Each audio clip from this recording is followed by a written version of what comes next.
Tim kemanusiaan PMI di Kairo, Mesir Tengah mempersiapkan penyaluran dan juga pengiriman bantuan kemanusiaan dari masyarakat Indonesia. Bantuan akan diberikan pada warga Palestina di pengungsian di Gaza maupun di El Aris.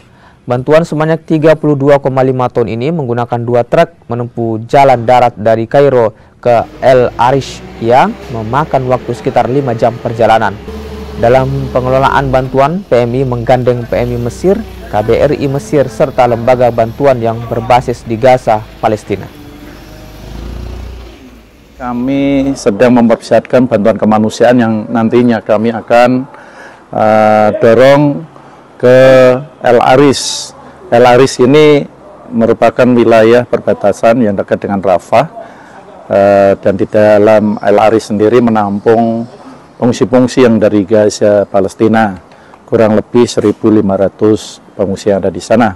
Nah, bantuan kemanusiaan PMI bekerja sama dengan lembaga bantuan Gaza yang berbasis di Turki, sedang mempersiapkan bantuan kurang lebih 33,5 ton yang terdiri dari bantuan pangan sebanyak 29,5 ton, meliputi beras, gandum, gula, minyak, dan garam.